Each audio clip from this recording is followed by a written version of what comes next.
She was never divorced, yet she had already disappeared from her own marriage. Nothing was broken. Nothing was announced. And everything still looked exactly as it should. A wife remained in place. A title remained intact. And a court continued to move around her as if nothing had changed. But somewhere between attention and silence, her influence slipped away. Quietly. Gradually. Almost invisibly. No one removed her. They simply stopped needing her. And by the time anyone could have named it, the absence had already settled too deep to reverse. Tonight, you will walk through a marriage that never ended and discover how someone can vanish without ever leaving. So, before you feel comfortable, take a moment to like the video and subscribe to the channel. Only if your heart truly wants to. If you do like it, leave a little comment letting me know what time it is, where you are. Now, dim the lights. Adjust the pillow to fit your head. Maybe turn on a fan to create a relaxing atmosphere. And let's begin this journey together tonight. If one were to sit quietly at the edge of a Tudor court, watching a marriage unfold not as a ceremony, but as a contract already accepted by all involved, it would become clear that very little of it belonged to the two people at its center. The exchange of vows was only the visible surface. Beneath it lay arrangements discussed long before the couple ever stood together. Decisions made in private rooms, where land, titles, and alliances carried far more weight than affection. A marriage did not begin on the day it was declared. It had already been decided. Families negotiated carefully, measuring advantage and risk in equal parts. A union could secure peace between rival houses, strengthen political standing, or protect wealth from slipping into uncertain hands. In this sense, the husband and wife were not only participants, they were also instruments within a much larger design. The church stood over this design, giving it form and permanence. Once recognized, the marriage became something fixed. It was no longer simply a personal arrangement that could be adjusted or abandoned when circumstances changed. It entered a system that valued continuity above comfort. The law reinforced this stability, binding the couple not only to each other, but to the expectations that surrounded them. To step outside that structure was not a simple decision. It required justification that few could provide, and resources that even fewer possessed. A separation, in the rare cases it occurred, did not resemble a clean break. It was complicated, uncertain, and often incomplete. The idea of ending a marriage in a clear and final way was not part of ordinary life. For most, there was only endurance. A husband and wife might continue together long after the reasons that first joined them had lost their meaning. They would still appear in public as a pair, still fulfill ceremonial roles, still represent a united household to the world. The outward form remained unchanged, and that was enough to satisfy the system that held them in place. What happened beneath that form was another matter. It is not that the marriage could not be broken. It is that it was never meant to be. The wife, in particular, occupied a position both protected and constrained. Her status was recognized by the church. Her role carried legitimacy that could not easily be dismissed. Within the structure, she held a place that was defined and visible, one that granted her a certain degree of stability. But that same structure limited what could be done when the meaning of that place began to shift. There was no straightforward way to challenge the arrangement, no simple mechanism to demand change. The protection offered by law and religion did not extend to the quieter forms of loss that could take place within the marriage itself. It ensured that she remained. It did not ensure that she was still included. This distinction was rarely spoken aloud, yet it shaped the experience of many women living within these unions. A wife could retain her title, her residence, and her formal position, while gradually losing the influence that once gave those things weight. From the outside, nothing appeared unusual. She would still be addressed with respect. She would still be present at gatherings. Her name would still be associated with the household she helped define. All the visible markers remained in place, creating the impression of continuity. But continuity, in this case, could be misleading. Inside the marriage, small adjustments could begin to alter the balance without ever challenging the structure itself. Time spent together might lessen. Conversations might become more formal, more limited. Decisions that once included her might begin to pass through other hands. These changes did not need to be announced. They did not require explanation. They simply unfolded, quietly, within a framework that did not recognize them as disruptions.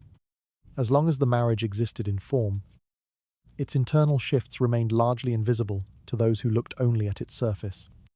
The law saw a marriage. The church affirmed a union. Society observed a stable household. And so, the system continued without interruption. For the wife, this created a kind of stillness that could not easily be challenged. There was no clear moment to resist, no single act to respond to, only a gradual movement away from the center of decisions, away from the flow of influence, away from the subtle exchanges that defined authority within the household. The structure held her in place. At the same time, it allowed the meaning of her presence to be reduced. This was not a contradiction within the system. It was a consequence of how the system functioned. Stability was measured by what remained visible, not by what had quietly changed beneath it. And in Tudor society, visibility was everything. As long as the marriage could be seen, it was considered intact. As long as the roles appeared unchanged, they were treated as unchanged. The deeper reality did not need to be acknowledged because the surface provided all the confirmation that was required. In this way, a marriage could continue indefinitely. Even when its original purpose had faded, it did not need to adapt. It did not need to be questioned. It only needed to remain. And within that permanence, something else became possible. Not a breaking of the structure, but a gradual redefinition of what it contained. A shift that did not challenge the law, did not oppose the church, and did not disrupt the appearance of order. A shift that could take place without ever being named. Because when a system does not recognize a certain kind of change, that change can move freely inside it, unseen, unopposed, and, for those within it, often unavoidable. The marriage remained fixed in law and appearance, even as its meaning had already begun to loosen beneath the surface. From that quiet imbalance, the change would not arrive through conflict, but through the smallest adjustments of everyday life. And the first sign would not be absence, but the subtle moment when she was still there, and yet no longer truly included. No moment could be marked as the end of affection. No single exchange carried enough weight to divide what had been from what remained. The change did not arrive with clarity. It settled into the marriage gradually, almost quietly enough to be mistaken for nothing at all. The structure held. The husband still stood beside his wife when required. In ceremonies, in gatherings, in the measured spaces where appearance mattered more than truth, they remained aligned. Their presence together was not questioned. It was expected. And so it continued. From a distance, nothing appeared altered. The gestures were still correct. The distance between them was still appropriate. The timing of their movements remained practiced and familiar, shaped by years of repetition. To those watching, there was no reason to suspect that anything had shifted beneath the surface, because nothing had been declared. There was no announcement, no statement of separation, no visible sign that the bond had changed in any meaningful way. The absence of such a moment made the situation difficult to define. Without a beginning, there could be no clear acknowledgement of what had ended. And so, it remained unnamed. It is possible for something to fade completely, while still appearing to exist without interruption. The marriage continued in form, and that was enough to preserve its place within the order of things. The church still recognized it. The law still protected it. Society still accepted it as a whole. These recognitions did not require feeling. They required only consistency in appearance. And that consistency was carefully maintained. The husband fulfilled his role with precision. He appeared when expected, stood where he was meant to stand, and moved through the structure in a way that suggested nothing had changed. The wife did the same. Her position remained intact. Her presence still acknowledged in every setting where it had always been required. Together, they preserved the image. But the image was no longer supported by what had once given it meaning. Conversations between them became measured and limited, shaped by necessity rather than familiarity. Words passed without depth, without the quiet continuation that once followed them. There was no conflict within these exchanges, but there was also no sense of connection. Only the function remained. The household adjusted around this without resistance. Servants continued their routines, responding to visible roles rather than invisible changes. Guests followed the same patterns of respect, addressing both husband and wife as they always had. The larger system, built to recognize form rather than substance, accepted what it saw and did not look further. There was no disruption, and because there was no disruption, there was no reason to question.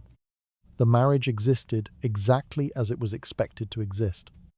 This created a condition that was difficult to challenge, not because it was stable, but because it appeared to be. Without a visible change, there was no clear point of tension. Without tension, there was no space for acknowledgement. Everything remained correct. And yet, something essential had already withdrawn. It resembled order, but it no longer contained what had once made that order real. The wife remained within the structure, still carrying the title that defined her place. She was not removed, not replaced, not openly diminished. Every outward sign confirmed her position, reinforcing the sense that nothing had been altered. But within the daily rhythm of the household, her presence no longer shaped what unfolded. The husband moved through decisions without turning toward her. Moments that once required shared acknowledgement now pass without it. The expectation of her involvement did not vanish suddenly. It simply became less certain, then less frequent, until it was no longer assumed. No one spoke of this change. There was no need. The system did not recognize it as a problem, and so it did not require a solution. As long as the marriage continued to exist in form, its internal shifts remained irrelevant to those who measured stability by what could be seen, and what could be seen remained unchanged. This is how the marriage endured, not through connection, but through continuity, not through shared presence, but through maintained structure. It did not adapt to the absence that had formed within it. It simply carried on, unchanged in appearance, while something at its center had already stepped away. The result was not a broken union. It was something quieter, a union that remained visible, but no longer fully inhabited. And because it was still visible, it could not be easily questioned. The marriage remained perfectly intact in appearance, even as the connection within it had already faded beyond recognition. From that quiet absence, the next change would not alter the image, but begin to reshape the smallest habits of everyday life. And it would begin so gently that no one would notice when her place was no longer where it had once been. The first changes did not arrive as decisions. They did not follow the discussion or agreement, and they did not present themselves as something that required notice. They appeared instead as slight adjustments, small enough to be accepted without question, ordinary enough to be mistaken for coincidence. The structure remained untouched. The marriage still existed in every formal sense, still recognized, still intact, still visible in all the ways that mattered to those who observed it from the outside. There was no reason to assume that anything within it had begun to shift. And yet, the rhythm of daily life had already begun to separate. Meals were often where this became most apparent, though not immediately. At first, It might have been a matter of timing. One is delayed by obligation. The other begins without waiting. A tray was sent instead of a shared table.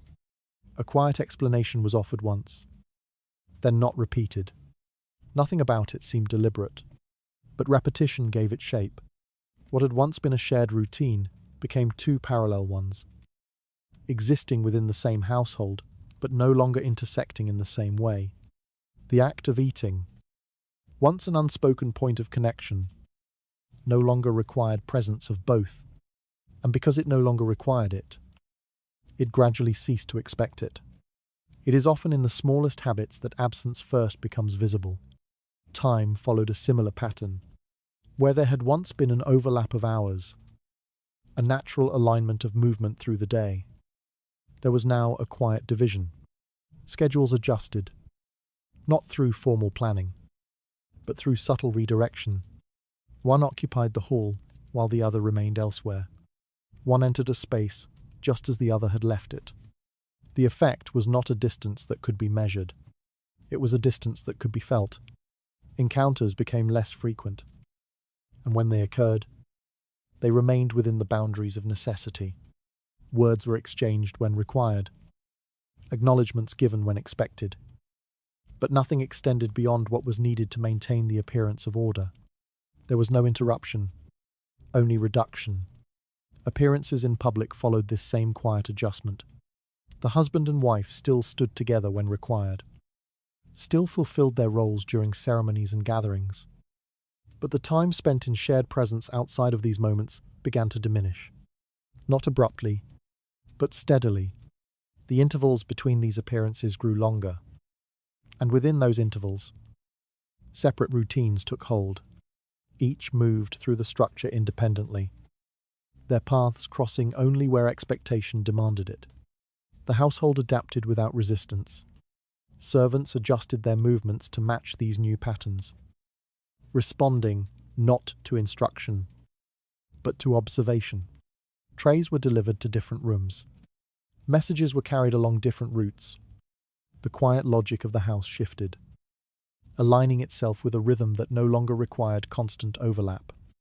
No one questioned it, because nothing had been declared. It resembled preference, but it carried the weight of something far more permanent. The wife remained within the same walls, within the same role, within the same title that defined her place. She had not been removed. She had not been replaced. The system still recognized her exactly as it always had, but her presence no longer shaped the same movements within the household. What had once been assumed began to require arrangement. What had once been shared became optional, and what became optional, over time, ceased to exist as an expectation at all.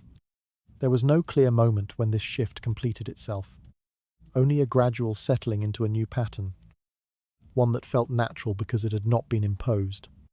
It had emerged, piece by piece, from choices too small to resist, too ordinary to question, and once established, it did not reverse. The marriage continued, unchanged in its outward form, but its daily life no longer reflected what it had once been. The connection that had given meaning to shared routines had already withdrawn, leaving behind only the structure that contained them. Within that structure, everything still functioned, but it no longer functioned together. The change did not break the marriage, but it quietly rewrote the patterns that once held it together. From these altered habits, the next shift would move beyond routine and begin to reshape the spaces she was allowed to occupy. It would become visible in a way that could no longer be mistaken for coincidence, even if no one chose to name it. There was no single act that marked the moment she began to disappear. No accusation spoken aloud. No decision recorded. No visible shift that could be pointed to and named as the cause. The structure of the marriage remained untouched, and because it remained untouched, nothing seemed to require explanation. She was still there. She moved through the same corridors, occupied the same rooms, and carried the same title that had once defined her place within the household. Servants still bowed when she passed, Visitors still acknowledged her presence. Every visible sign confirmed that nothing had changed. And yet, something had already withdrawn, not from the structure, but from the recognition that gave her place meaning. It is possible to remain in sight, and still no longer be truly seen. There were no public arguments to draw attention to what was happening, no raised voices echoing through stone halls, no scenes that disrupted the careful order of the household. The absence of conflict created a kind of quiet that was easily mistaken for peace. But it was not peace. It was a form of absence that did not announce itself. The husband did not reject her openly. He did not deny her position or challenge her title. Instead, he moved through the structure as if she required less acknowledgement than before. Not removed, not dismissed, only less present within the patterns that shape daily life. And because this reduction was gradual, it did not appear as a change. It appeared as nothing at all. There were no orders given to exclude her. No instruction passed through the household that altered her role in any official sense. The system remained exactly as it had been. The expectations remained intact. The marriage, in every formal way, continued without interruption. But expectation itself began to shift. Moments that once included her no longer did. Conversations passed without turning toward her. Decisions were formed without her presence being required. The quiet assumption that she would be part of what unfolded began to fade, not through refusal, but through omission and omission, repeated often enough, becomes its own form of removal. It was not that she had been pushed out. It was that she was no longer being brought in. This distinction was subtle, but it carried weight, because what is openly taken can be resisted. What is quietly withdrawn leaves nothing to confront. There was no action to oppose, no statement to challenge, only a gradual absence of involvement that could not be easily named as injustice. The household adjusted around this absence without disruption. Servants began to respond to patterns rather than positions. They carried messages along routes that no longer passed through her hands. They waited for instructions from elsewhere. These changes were not commanded. They emerged naturally, shaped by the shifting center of attention within the household. And once established, they appeared normal. Visitors followed the same logic. They directed their attention toward where influence seemed to gather, not where it was formally defined. Respect remained, but it became distant, formal, detached from the quiet exchanges that once gave it substance. Nothing had been taken from her. And yet, everything that required recognition had begun to disappear. She still existed within the structure. She still held the name that marked her place. She still appeared where she was expected to appear. But existence, in this case, was no longer the same as presence, because presence depends on acknowledgement, and acknowledgement had begun to fade. This was how the disappearance took place, not through removal, but through the quiet refusal to engage, not through conflict, but through the absence of it. The structure remained whole, and within that wholeness, a single figure became less defined, less necessary, less central to what unfolded. There was no moment when she was declared gone, only a growing certainty that she was no longer being considered. And once a person is no longer considered, their presence becomes something that can be overlooked without effort. The marriage continued. The household functioned. The system remained intact. But within that intact structure, one position had begun to dissolve, not in form, but in meaning. And because nothing had been broken, nothing appeared to require repair. There was no conflict, no decree, and no visible removal. Only the quiet withdrawal of recognition that allowed her to fade within the very structure that still held her. From that absence of acknowledgement, the next change would not affect how she was seen, but what she was allowed to control. This shift would begin with something practical, almost administrative, and yet it would determine who truly held power. Within a household that appeared unchanged, Space began to reorganize itself in ways that required no announcement. No decree marked the shift. No visible sign indicated that anything had been altered. The same walls stood. The same doors opened and closed. The same corridors carried the movement of daily life, as they always had. And yet, the arrangement was no longer the same. Movement through the house began to follow a different pattern, one that did not center around her as it once had. Places that had once been part of her routine became less accessible, not because they were forbidden, but because they were no longer included in the path she was expected to take. Nothing was denied, but nothing was offered. It is not distance itself that removes a person, but the quiet change in where they are meant to be. Rooms near the center of influence. The chambers where discussions unfolded, where decisions formed, where presence carried weight, remained exactly where they had always been. Their purpose did not change. Their importance did not diminish. What changed was her relationship to them. She was not excluded from these spaces in any formal sense. No instruction prevented her from entering. No rule declared them beyond her reach. And yet, over time, she found fewer reasons to be there. Fewer moments when her presence aligned with what was taking place inside. And without alignment, presence becomes interruption. Her own rooms remained intact. They were still hers, still maintained, still presented as part of the structure that defined her place. Nothing about them suggested loss. They were furnished as before, attended as before, acknowledged as before. But their position within the household had shifted. Placed slightly further from the central flow, they required more time to reach, more passage through spaces that no longer naturally connected to where influence gathered. The change was not dramatic, but it was enough to alter the rhythm of movement. And rhythm, once altered, does not easily return. Servants adjusted without instruction. Their tasks followed the logic of proximity. They moved toward where decisions were made, toward where authority seemed to gather most consistently.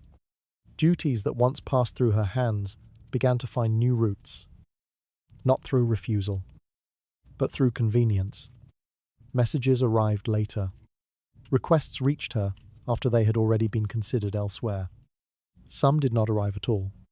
No one explained this. There was no need. The system responded to patterns, not to declarations. As her presence became less central to the movement of the household, the movement itself adapted, flowing around her rather than through her. Control does not disappear when it is taken. It disappears when it is no longer required. This was how her authority began to thin, not through challenge, but through redirection. The mechanisms that once depended on her involvement found alternative paths, ones that functioned just as effectively without her. And because they functioned, there was no reason to return to what had been. The household remained efficient. The structure remained intact. Nothing appeared broken. Meetings followed the same quiet logic. They were not declared closed to her. No one stated that she could not attend. Instead, they occurred at times that did not intersect with her presence, in rooms that were no longer part of her routine, among those who had already begun to operate within a different center of attention. She was not removed from them. She simply was not there. And absence, when it occurs often enough, begins to define expectation. Visitors adapted in similar ways. Their attention shifted toward where influence seemed to reside. Formal respect remained unchanged, but it no longer extended into the quieter exchanges where real decisions took shape. Conversations moved elsewhere, carried by those who had become more immediately connected to the flow of power within the household. Nothing about this required acknowledgement, because nothing had been officially altered. She still held her title. She still occupied her position. She still existed within the structure that defined her place. But within that structure, true space had been reorganized in a way that reduced her access to what mattered most. And access, once reduced, alters everything. It resembled continuity. But it no longer allowed her to reach what gave that continuity meaning. Time reinforced the shift. The distance between her and the center of activity became part of the daily rhythm, shaping what she saw, what she heard, and what she could respond to. Events unfolded without her immediate awareness. Decisions formed before her involvement could be considered, and by the time she became aware, involvement was no longer necessary. The change had not broken the system. It had simply repositioned her within it. From the outside, nothing appeared different. The household functioned as it always had. Roles remained visible. Order remained intact. But within that order, the path that once led through her had been quietly redirected. And once redirected, it did not return. The structure remained untouched. Yet the space within it had been quietly rearranged, placing her further from where influence gathered. From that distance, the next change would not alter where she stood, but how others began to respond to her presence. A silence would form around her, not imposed, not declared, but followed so consistently that it no longer needed to be explained. Silence did not arrive all at once. It did not fall over the court like a sudden absence, nor did it announce itself as something that required attention. It settled slowly, almost carefully, into the spaces where her name had once moved without effort. At first, nothing seemed different. The council still gathered. Voices still filled the chamber. Decisions were still discussed, weighed, and carried forward with the same measured tone that had always defined such rooms. From the outside, the process remained intact, its rhythm unchanged, its authority unquestioned. But within that rhythm, something had already been removed. Her name was no longer spoken, not because it was forbidden, and not because anyone had declared it unnecessary. It simply did not arise in the flow of conversation. Where it might once have been mentioned, briefly, naturally, without hesitation, it now passed unacknowledged, replaced by other references, other considerations, other names that seemed to fit more easily into the direction the discussion had taken. And because it was not spoken, it was not missed. It is not the absence of a voice that erases someone, but the absence of their name in the places where meaning is decided. The shift was subtle enough to avoid notice. No one paused to question it. No one remarked on what had changed. The conversation continued, uninterrupted, as though it had always followed this pattern. And in that continuation, the omission became part of the structure itself. Silence, once repeated, becomes expectation. The household reflected this change with quiet precision. Servants, who once moved in response to her presence, began to adjust their attention elsewhere. Their gestures remained correct, their respect formally intact, but their awareness no longer aligned with her movements. Where they had once anticipated her needs, they now responded only when directly addressed. They did not refuse her. They simply no longer turned toward her first. The difference was small, but it altered everything. A request might take longer to be fulfilled. A message might pass through other hands before reaching its destination. A moment that once would have drawn immediate response now required deliberate effort to be noticed. And effort, over time, replaces expectation. Respect remained, but it no longer carried attention. This distinction shaped the atmosphere around her. She still moved through the same spaces, still held the same position, still existed within the same structure that had once centered her presence. But the response she received no longer reflected that centrality. It had become measured, is distant, aligned with form rather than with recognition. Visitors followed the same pattern. Those who had once sought her counsel, who had once aligned themselves with her influence, began to adjust their distance. Not openly, not abruptly, but gradually, in ways that could be explained as circumstance, as timing, as the natural evolution of relationships within a shifting court. They did not withdraw entirely. They simply became less available. Conversations that once unfolded in her presence now took place elsewhere. Alliances that had once felt stable began to loosen, not through conflict, but through absence. The quiet exchanges that sustained influence. Those moments that rarely appeared in record but shaped everything. No longer included her as they once had. No one declared this change. No one needed to. Because within the court, awareness follows direction, and direction had already begun to move elsewhere. The effect was not immediate, but it was undeniable. Her name faded from discussion. Her presence faded from anticipation. Her influence faded from consideration. All without a single act that could be identified as its cause. This was how silence functioned within the court. Not as a void, but as a pattern. A pattern that did not require agreement, only repetition. A pattern that reshaped perception, not through force, but through consistency. The more it was followed, the more natural it became, until it no longer appeared as change at all, only as an order. She remained within that order. Her title was unchanged. Her place, in form, still existed. But within the living structure of the court, she had begun to pass through it without altering its course. And once a presence no longer alters the course of what unfolds, it becomes something that can be acknowledged without being considered. The silence around her was not imposed. It was accepted. And because it was accepted, it did not need to be enforced. Her name was no longer spoken, not by decision, but by habit. And in that habit, her presence began to lose its place within the court. From that silence, the next shift would not concern how she was treated, but who began to take her place without ever claiming it. A new presence would appear, not officially, not visibly, but in the spaces where she was no longer expected to be. No announcement marked her arrival, no formal introduction, no declaration of position, no moment in which her presence was acknowledged as something that would alter the structure already in place. She did not enter the household as a replacement, nor was she presented as someone who would assume any defined role. She simply appeared.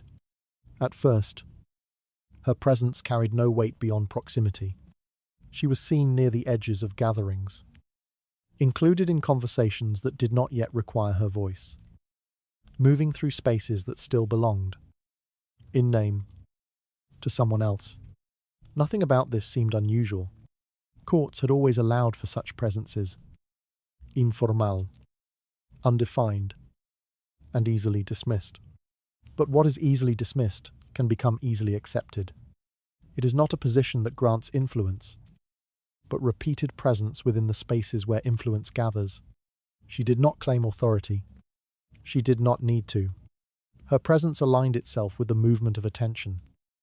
And attention, once settled, begins to shape the direction of everything around it. Where she stood became where others turned. Where she remained became where conversations extended just slightly longer than before. No one declared this shift. And because no one declared it, it did not appear as a change. The structure remained intact.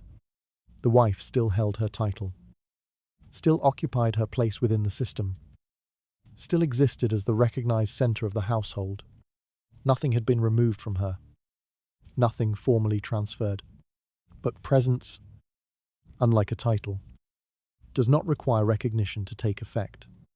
The new presence moved through the same corridors, entered the same rooms, and occupied the same moments that had once belonged, without question, to someone else. Not entirely, not immediately, but enough to alter the pattern of expectation. At first, it was a matter of coincidence. She happened to be present during a discussion. She happened to remain when others departed. She happened to hear what was said. These moments required no permission. They required only continuation. And continuation, once established, becomes routine. It resembled inclusion, but it carried the effect of quiet replacement. The household adjusted without resistance. Servants, attentive to the direction of attention, began to respond accordingly. Their movements shifted, not through instruction, but through observation. Where influence seemed to gather, they followed. Where decisions appeared to take shape, they remained. And increasingly, that place was no longer defined by title. It was defined by presence. Visitors followed the same pattern. They did not abandon the formal respect owed to the wife. They continued to acknowledge her position, to address her as required, to maintain the outward signs of order. But when the conversation turned toward what mattered, when decisions began to form beneath the surface, their attention moved elsewhere. Not abruptly, but consistently. The new presence did not replace the wife in any official sense.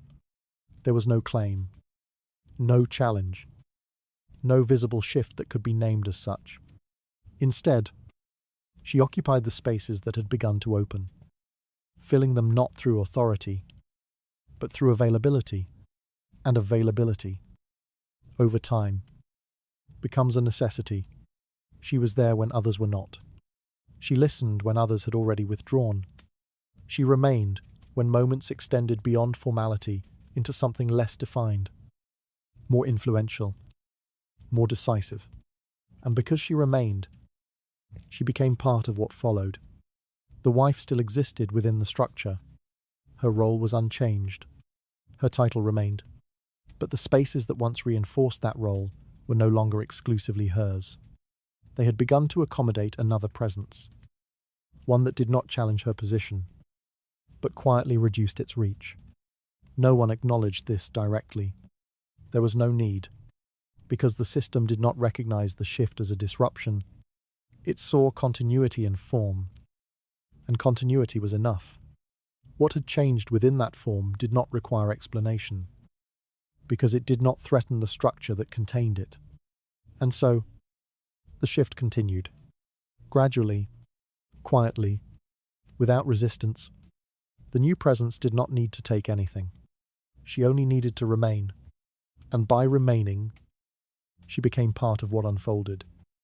Part of what was considered.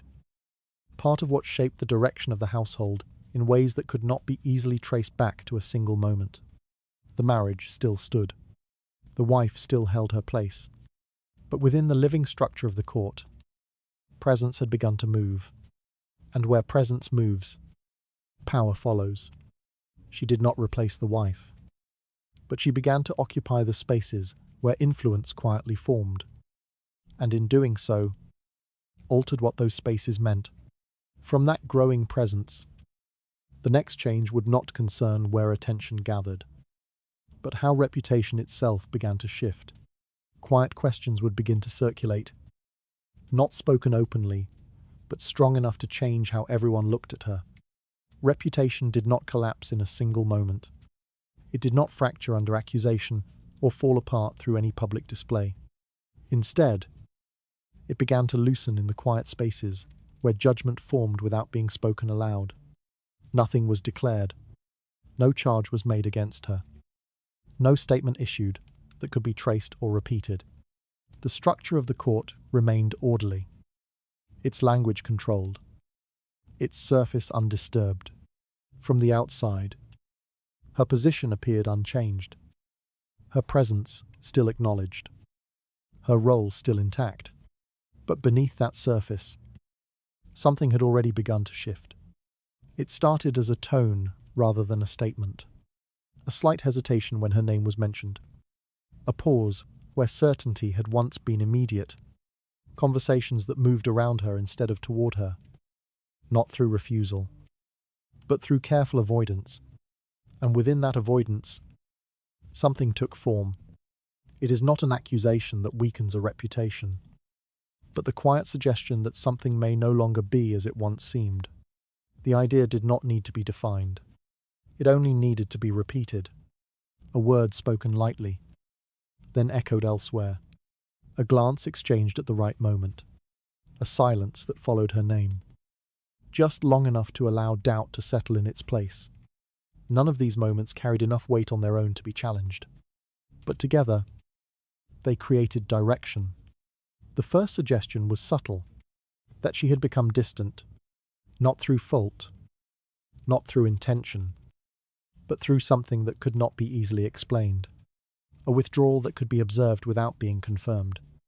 A presence that felt less engaged, less responsive, less aligned with what the household required. It was not stated as criticism. It was presented as an observation. And observation, when repeated, becomes belief. The second suggestion followed naturally. A question of legacy. Within the court, this question did not need to be asked directly. It existed as a quiet measure, shaping perception without ever being fully spoken. The ability to secure the future of the household, particularly through the birth of a son, remained one of the few expectations that could not be overlooked. And where certainty did not exist, doubt was allowed to grow. No one accused her of failure. They simply began to consider the possibility. Doubt, once introduced, does not require proof. It only requires time. The third suggestion was more fragile, but no less powerful.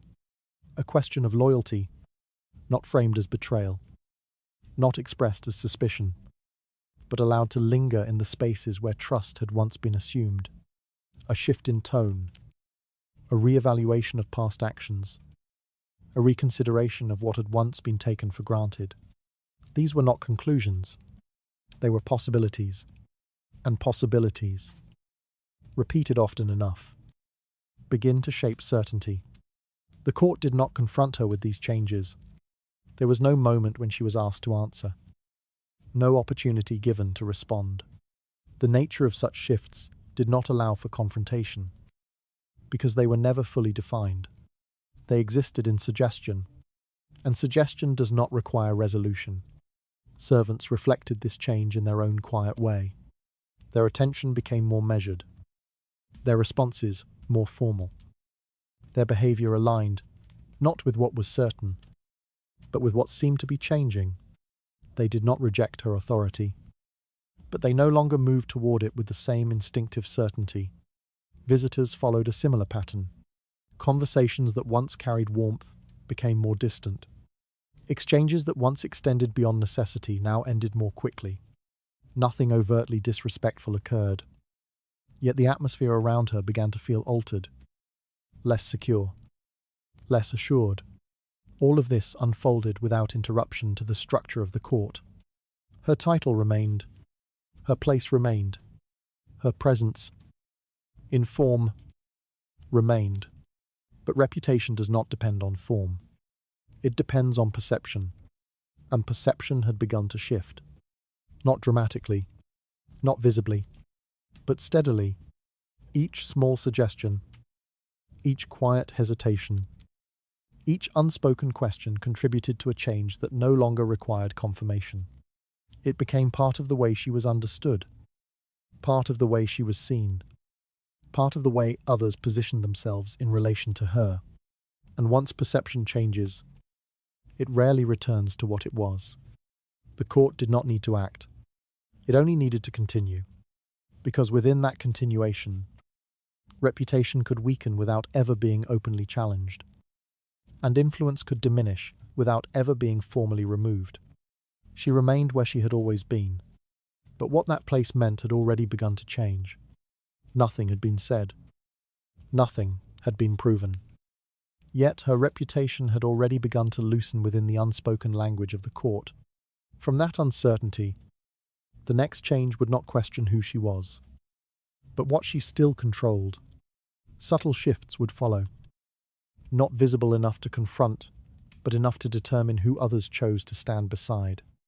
There was no moment when her title was taken from her. No ceremony marked a loss. No declaration that altered the way she was formally addressed. The crown, in every visible sense, remained exactly where it had always been. She still wore it.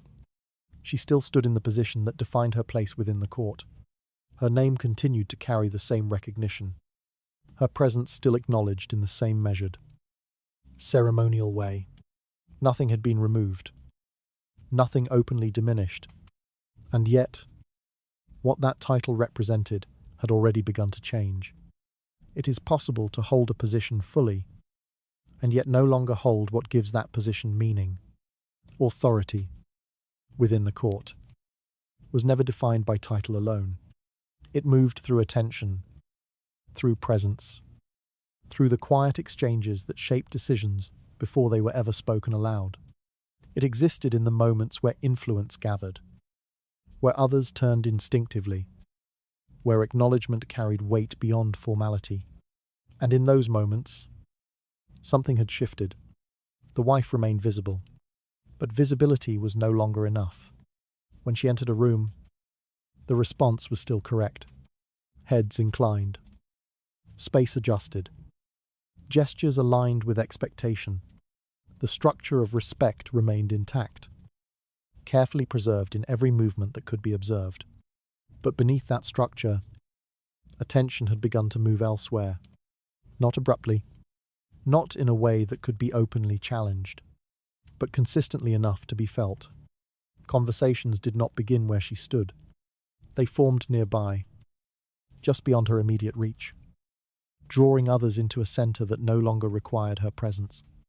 Words were exchanged, decisions hinted at, alliances shaped in ways that did not exclude her directly, but did not include her naturally either. She remained within the space, but the space no longer moved around her. It resembled authority, but it no longer directed anything. This distinction was not acknowledged. There was no moment when it was defined, no recognition that what had changed carried any significance.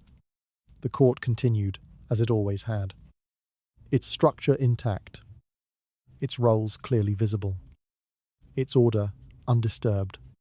But within that order, attention had already chosen a new direction. Eyes followed a different presence, not formally, not in a way that could be declared, but in the subtle, instinctive way that reveals where influence truly resides. A glance held slightly longer, a response given more quickly, a conversation extended without effort. These movements required no explanation. They formed their own logic. The wife remained at the center in name, but attention no longer confirmed that position. And without attention, authority becomes something that exists only in form. She still occupied the same place in every visible arrangement. She stood where she was expected to stand, appeared where she was expected to appear, fulfilled the role that had been defined for her. But the effect of that role had already diminished. Decisions unfolded without her shaping them. Moments passed without requiring her response. The quiet expectation that she would influence what followed had faded, replaced by a new pattern that no longer depended on her presence. No one declared this shift. Because nothing had been removed, the system did not recognize absence when the form remained intact. It saw continuity, and continuity was enough.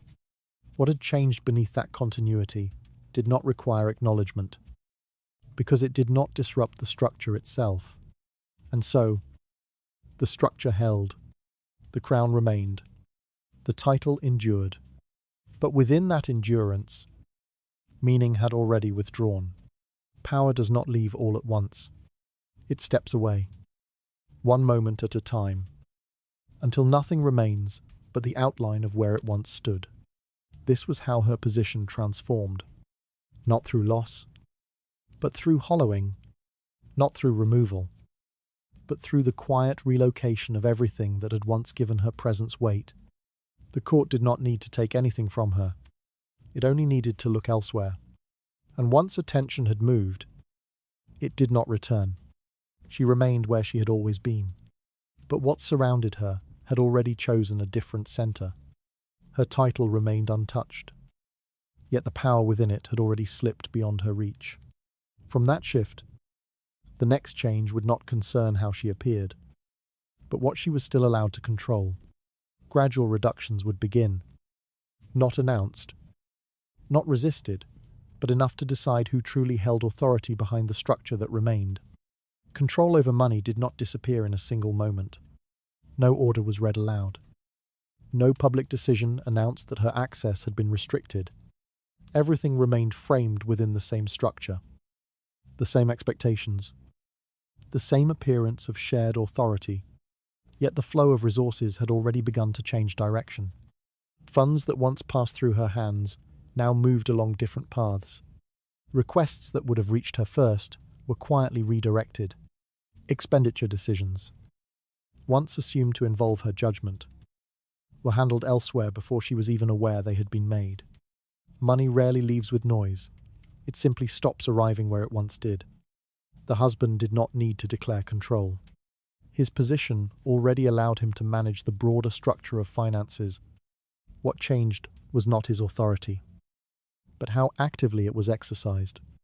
He began to involve himself more directly, more consistently, in matters that had once been left to her discretion. Budgets were reviewed with greater attention. Allocations were approved through channels that did not require her participation. What had once been shared became quietly centralized. She was not excluded, but she was no longer necessary. Gifts, once a subtle tool of influence, began to diminish under her control. The ability to distribute favors, to reward loyalty, to maintain alliances through small but meaningful gestures. These had always depended on access to resources. Without that access, her role in sustaining those connections weakened. She could still give, but what she gave no longer carried the same weight. The court understood this quickly. Those who once relied on her generosity began to adjust their expectations. They noticed the delay in response, the limitation in what could be offered, the growing distance between her presence and the benefits that once followed it. No one spoke of it openly, but they adapted. Influence does not survive long without the means to sustain it. Allies who had stood close to her position began to reconsider that proximity, not out of disloyalty, but out of necessity. The court functioned through exchange. Favor for favor. Support for support. When one side of that exchange weakened, the balance shifted. Standing beside her no longer guaranteed an advantage. And without advantage, loyalty becomes uncertain. They did not turn away abruptly. They simply stepped back. Conversations became shorter. Requests became less frequent. Support, once immediate, became conditional. It was not rejection. It was a recalibration. Meanwhile, those who now held access to financial control began to attract attention. Their position, though perhaps less visible in title, carried practical authority.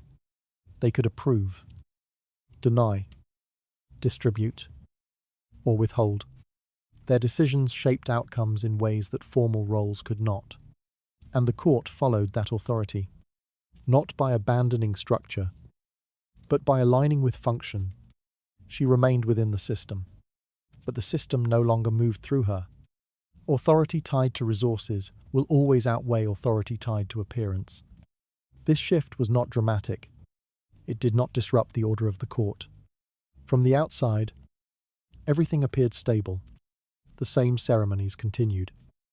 The same titles were used. The same positions maintained. There was no visible conflict, no open struggle over control. But beneath that stability, the foundation had already changed.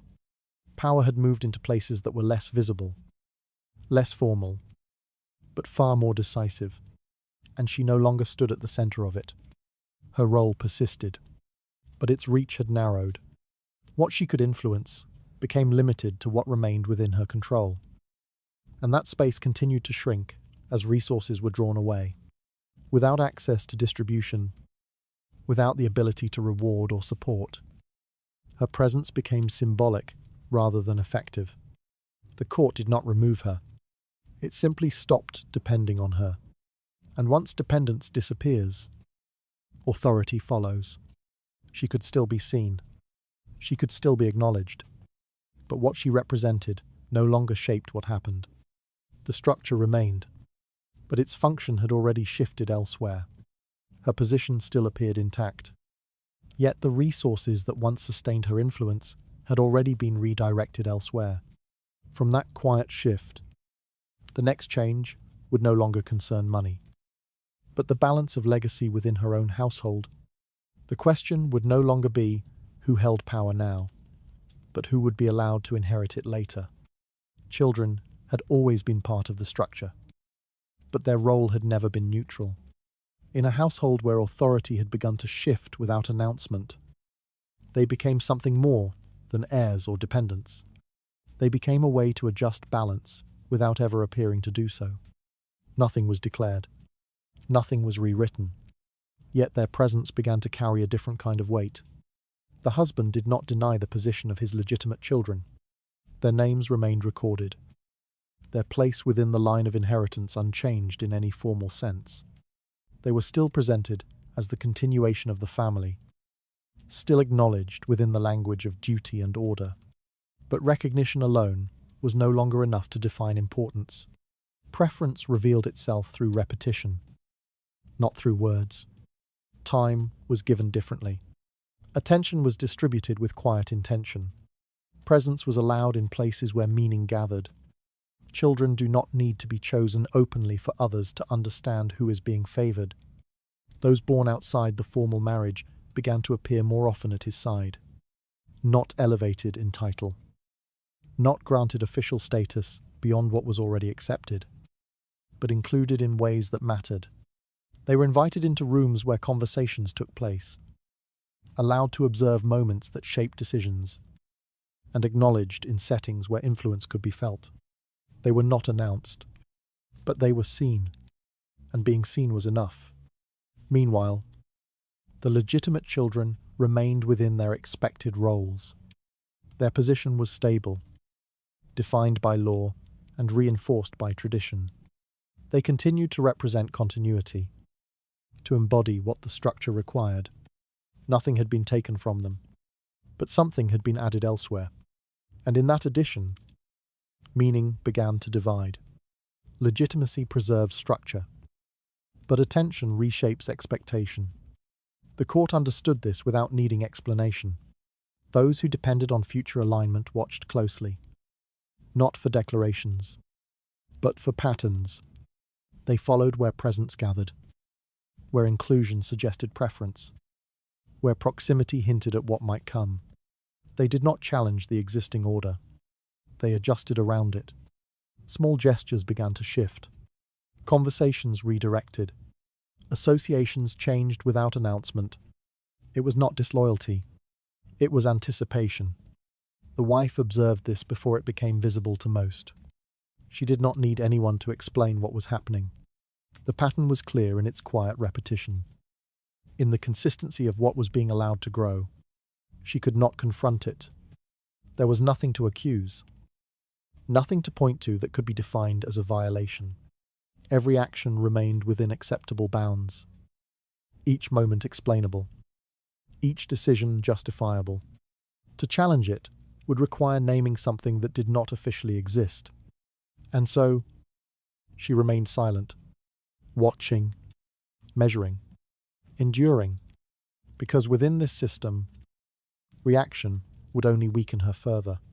Power, in such moments, belongs to the one who refuses to reveal how much has already been lost. The children themselves did not understand the role they had begun to occupy. They responded to attention, as children always do, unaware of how that attention was being interpreted by others. What felt like simple closeness to them became, for the court, a signal, and signals were enough. Those who sought advantage began to position themselves accordingly. Their interest was not in affection, but in alignment. They moved closer to where influence might form, attaching themselves to the possibility of future power, not because it had been declared, but because it had been suggested. The legitimate heirs remained untouched in name, but expectation around them had begun to weaken. Not visibly, not completely, but enough. Enough to introduce uncertainty. enough to alter how others are prepared, enough to shift where loyalty settled. The future, once assumed to be fixed, now carried a quiet question.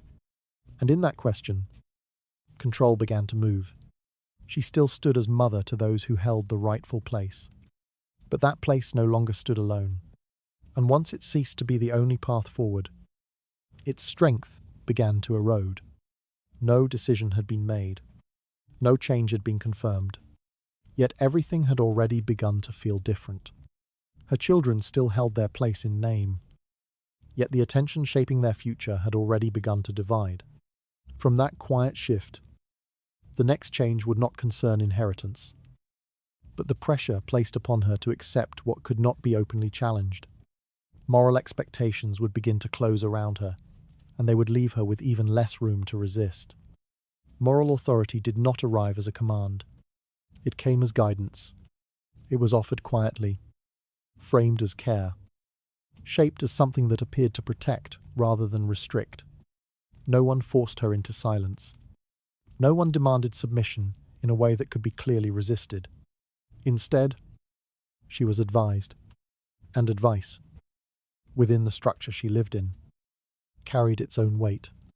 Religious counsel did not question the situation directly. It did not address the shifting balance within the household, nor did it attempt to correct what had already begun to change. It focused instead on her role, her duty, her responsibility to remain steady within a structure that was no longer steady around her. She was reminded of endurance, of patience, of restraint. Suffering, when framed as virtue, becomes difficult to refuse. The language was careful. It did not accuse. It did not confront. It reassured. She was told that dignity lay in silence. That strength revealed itself through composure. That the ability to endure without complaint defined true character. The more she was encouraged to remain still, the more her stillness became expected. And expectation, once established, is difficult to break. No one told her to ignore what was happening, but no one gave her a path to respond either. To speak would risk appearing unstable. To react would suggest weakness. To resist would challenge not only the situation, but the values she was being urged to uphold. And those values were not hers alone. They belonged to the structure itself. When silence is praised, speaking becomes a form of disobedience. The image of the virtuous woman began to form more clearly around her, not through what she did, but through what she did not do. Her restraint became visible. Her composure was noted. Her refusal to create a disturbance was interpreted as a strength. Others began to describe her in these terms: calm, measured, dignified. These descriptions did not protect her. They defined her limits. Because once she was seen this way, any deviation would be immediately noticed. Any change in tone, any expression of dissatisfaction, any attempt to reclaim space would stand in contrast to the image that had been constructed around her. And that contrast would not work in her favor. The court responded to this image with approval. Not openly, not dramatically, but consistently. She was treated with a quiet respect that acknowledged her position without restoring her influence. Her presence became associated with stability, with order, with the idea that everything remained as it should be, even when it did not, especially when it did not. Meanwhile, the conditions that had led to this situation continued unchanged. The attention shifts, the redistribution of influence, the subtle movements of power, all of these remained intact. Her silence did not stop them. It allowed them to continue without interruption. Endurance, when expected, often serves those who benefit from it most. She understood this, not immediately, but gradually. The longer she remained within the role that had been shaped for her, the clearer its function became. It did not exist to protect her position. It existed to preserve the appearance of order while her position weakened beneath it. And yet, stepping outside of it carried its own risk. because the structure did not tolerate disruption easily. To challenge what was happening would not only expose the power shift, but it would also place her in opposition to the very values that defined her place within the system. She would no longer be seen as composed. She would no longer be described as dignified. She would become something else. And in that transformation, she could lose even what remained.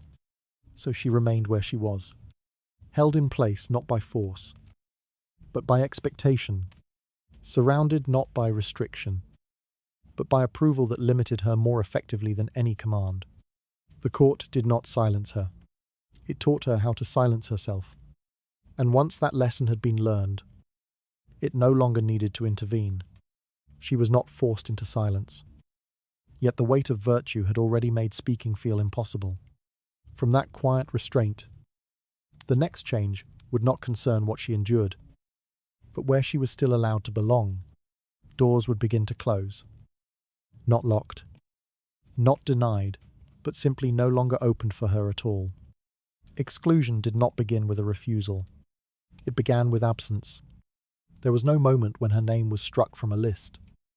No visible decision that marked her removal from the spaces that once defined her position. Invitations did not stop all at once. They simply became less frequent, less urgent, less necessary. At first, it was easy to overlook. A gathering missed. A seat is unassigned. A message that arrived too late to attend. Each instance could be explained on its own. Together, they began to form a pattern. Absence, when repeated often enough, becomes its own form of presence. The great halls continued to fill, as they always had. Tables were set, candles lit, conversations layered over one another in the steady rhythm of court life. These events remained central to the movement of influence, where alliances were strengthened, reputations reinforced, and attention gathered and shifted in ways that shaped everything that followed. She was not barred from these spaces, but she was no longer expected within them. Her absence did not disrupt anything, and that was the change. Because once presence is no longer required, it slowly becomes irrelevant. The invitations that once arrived regularly began to thin. Their tone changed subtly. What had once been assumed now required confirmation. What had once been automatic now appeared conditional. The language remained polite, carefully constructed, but the urgency had faded. She could still attend, but her attendance no longer carried weight.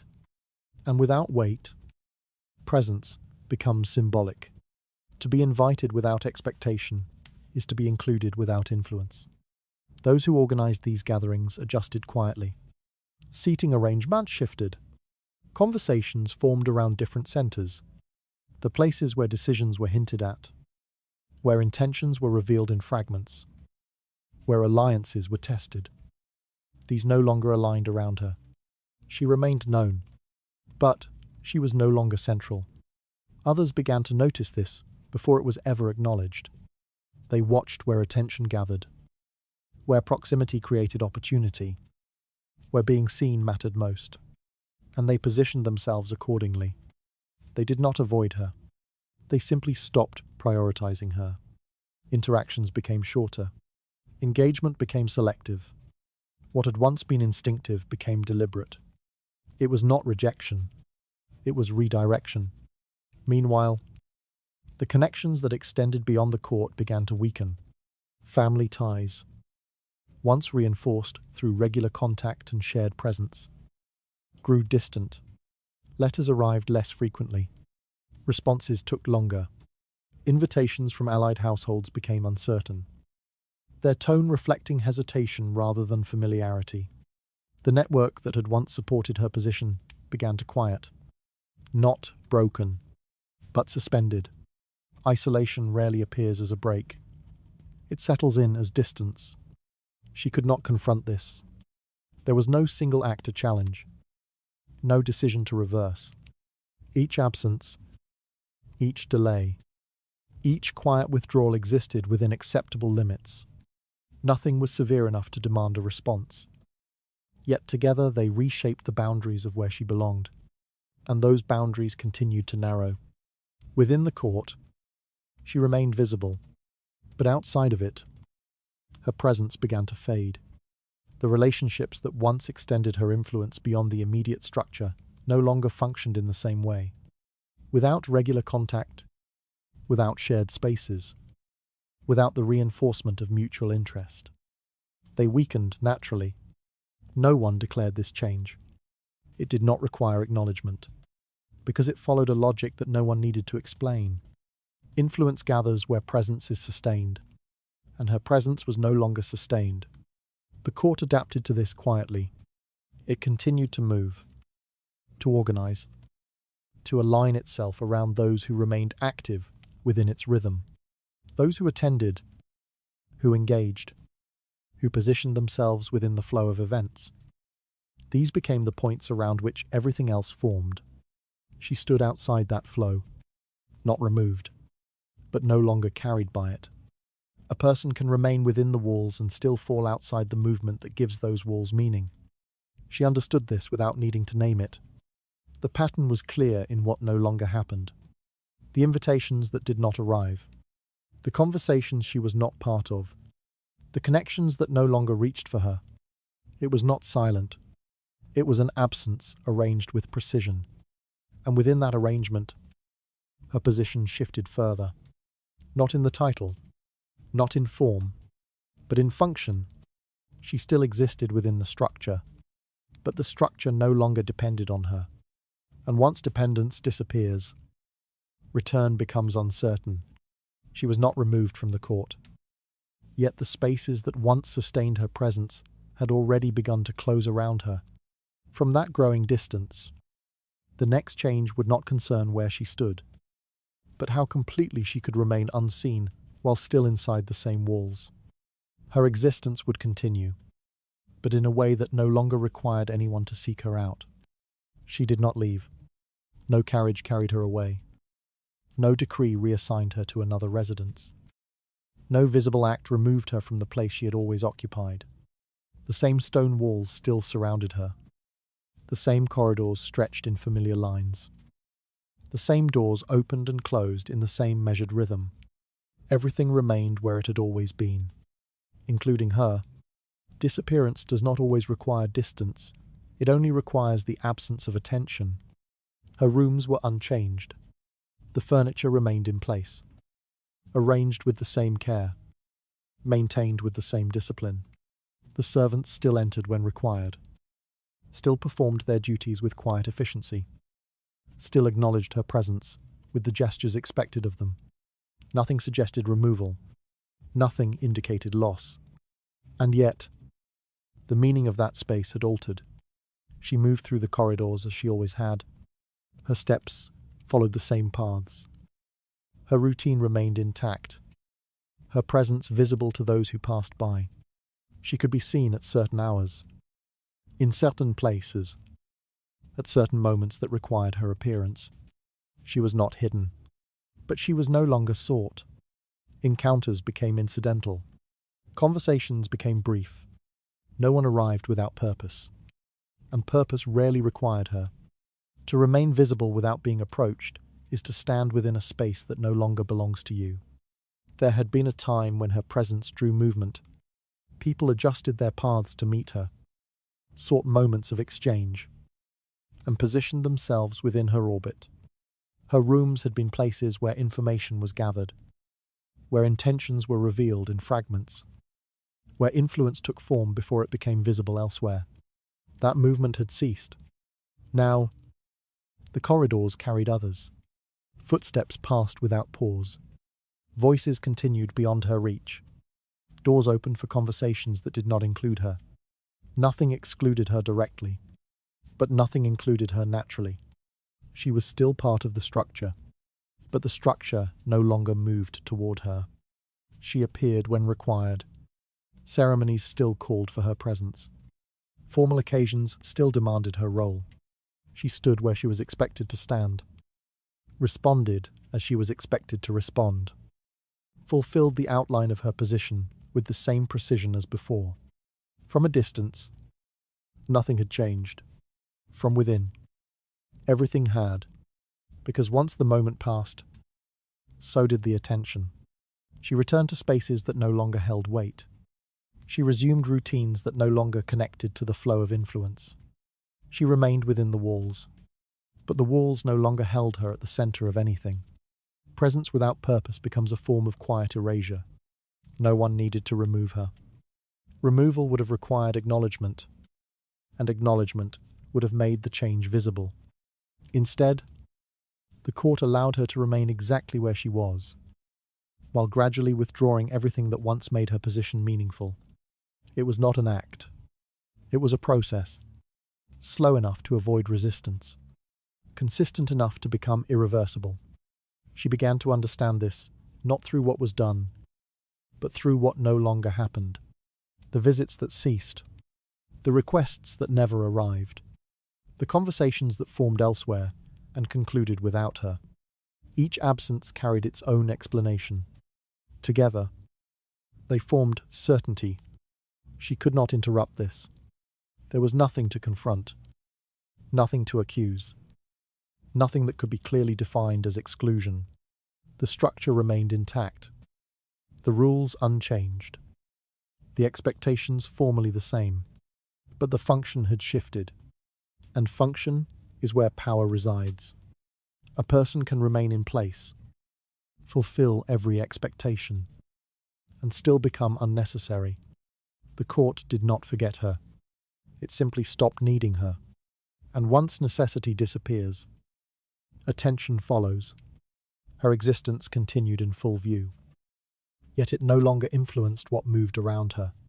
She was present, but not part of the movement that defined importance. She occupied space, but did not shape it. The walls still held her, but they no longer centered her.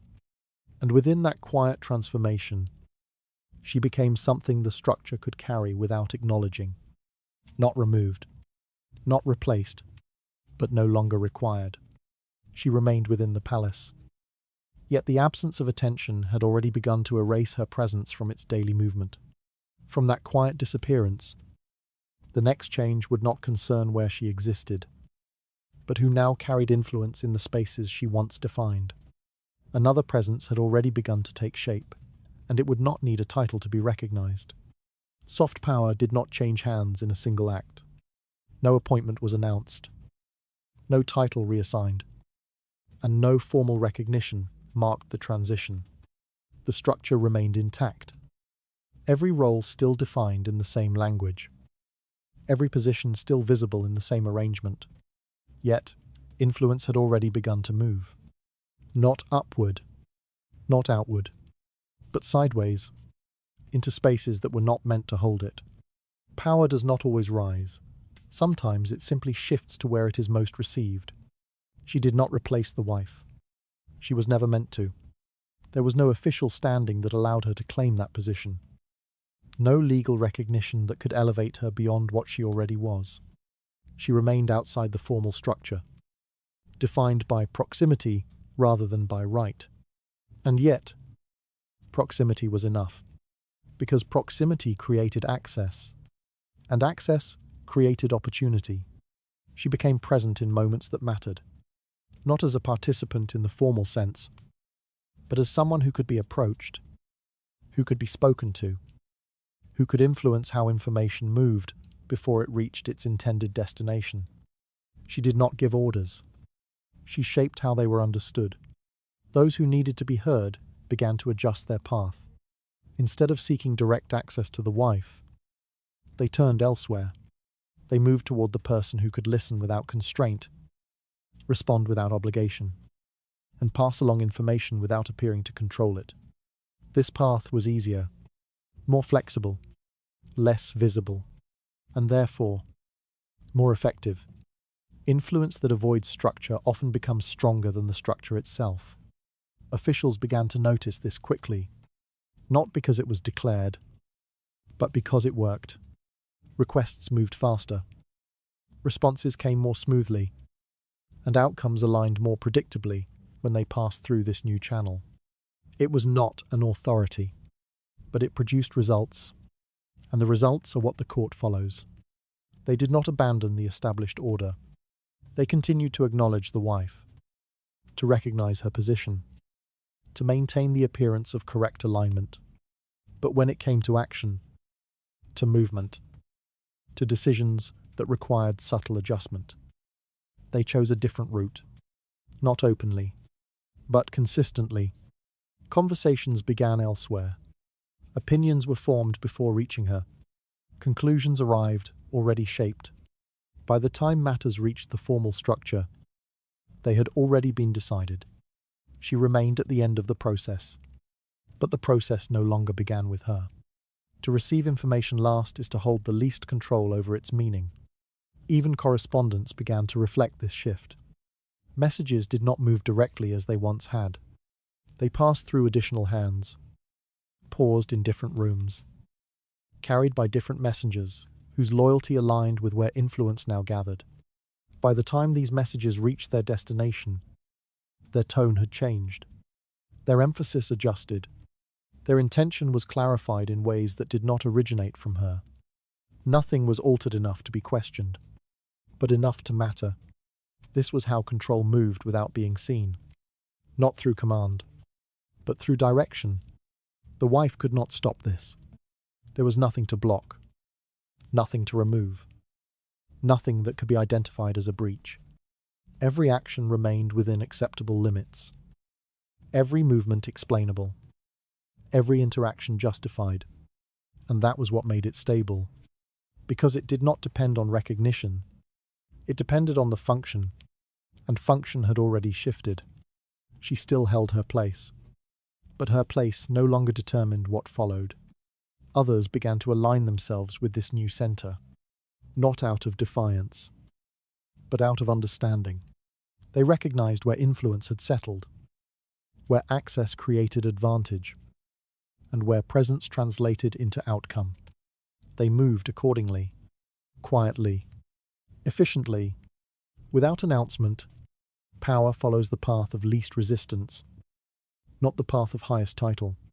The court adapted to this change without needing to acknowledge it. It continued to operate within the same visible structure, while its actual movement followed a different logic, a logic that no longer required her. She remained present. She remained recognized. But she was no longer the point through which things moved. And once movement bypasses a position, that position begins to lose its meaning.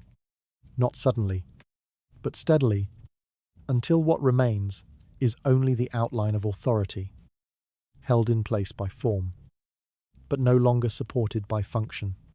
Her title still stood, yet the movement of influence had already begun to pass through other hands.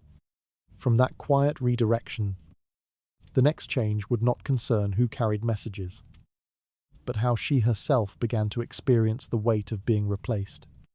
The shift would no longer remain external. It would begin to settle within her own sense of place. Recognition did not vanish in a single moment. It thinned. What had once been constant began to arrive in fragments, then in intervals, then not at all. The change was not sharp enough to name, but steady enough to be felt. She did not wake to a different life. She continued the same one, only with less of what had once made it certain. Loss that comes in increments is harder to resist because it never fully declares itself. At first, it could be dismissed. A missed conversation, a decision made without her, a presence overlooked in a room where she had always been acknowledged. Each instance held its own explanation, each absence small enough to be ignored. She could tell herself that nothing had changed, that these moments were temporary, that the structure still held. But repetition altered that belief. The pattern grew, and patterns do not require interpretation. They become truth through consistency. She began to notice the space around her more than the space she occupied. The distance in conversations, the hesitation in response, the way others measured their words differently in her presence. Nothing was direct, nothing confrontational, nothing that could be clearly defined as rejection. And yet, the distance remained. Being replaced does not begin when another takes your place. It begins when others stop relying on you. She could not confront what was happening. There was no moment to challenge, no clear act to resist. Everything existed within acceptable limits, within actions that could be explained, justified, or dismissed. To question, it would require naming something that had not been openly acknowledged, and naming it would carry its own consequences, because once spoken, it would no longer be interpreted as observation. It would be seen as a reaction, and reaction, within this structure, carried risk. Any sign of dissatisfaction could be reframed, not as awareness, not as clarity, but as instability. A raised voice could be described as a loss of composure. A direct question could be interpreted as an accusation. Even silence, if held too long in the wrong way, could be read as resistance. There was no neutral position. When every response can be reinterpreted, control shifts away from the one who experiences it. She understood this gradually. Each attempt to hold her position required restraint, and each act of restraint made her appear more aligned with the role expected of her. The more she endured, the more she was seen as composed. The more composed she appeared, the less reason others had to acknowledge what was happening around her. Her stillness confirmed their narrative, and that narrative left no space for her to speak. She began to measure herself differently, not by what she held, but by what she could no longer influence, not by her presence, but by the absence of response it created. The shift did not only exist around her, it began to settle within her.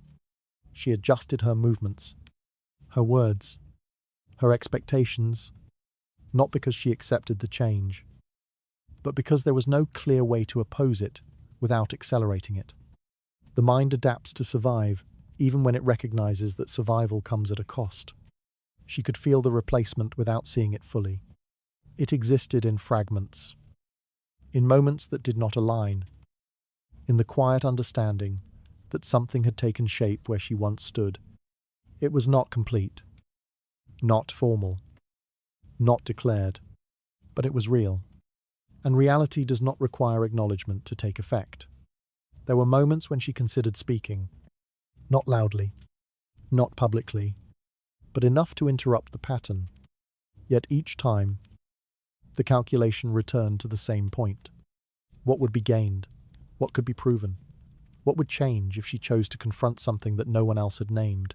The answer remained uncertain, and uncertainty discourages action. So she remained within the boundaries that had been shaped around her, not because she believed in them, but because stepping beyond them offered no clear outcome. The court continued to move, unchanged in appearance, altered in function, and she moved within it as well, adjusting to a position that had not been assigned, but had nonetheless become real. She was still present, still recognized, still defined within the structure, but the meaning of that definition had already shifted beyond her control. And once meaning changes, position follows. She had not been removed. Yet the slow accumulation of small changes had already begun to reshape how she understood her place. From that internal shift, the next change would not concern what she felt, but how she chose to survive within a structure that no longer moved in her favor. Silence would no longer be only imposed, it would begin to take form as strategy. Survival did not begin with resistance. It began with restraint. There was no moment when she decided to fight. No clear line where endurance turned into action. What took shape instead was a different kind of response. One that did not disrupt the structure, but moved carefully within it. She did not withdraw. She adjusted. Silence, when chosen with awareness, becomes something other than submission. Her image became her first defense. Not the image others had placed upon her, but the one she now chose to maintain deliberately. Composure was no longer simply expected, it became something she controlled. She did not allow visible fracture, did not reveal uncertainty, and did not react in ways that could be used to define her as unstable or weak. She remained consistent. Measured, contained, each appearance was calculated. Each gesture aligned with the role she continued to hold. She allowed the court to see what it expected to see, a woman who remained dignified, who did not disturb order, who fulfilled her position without deviation.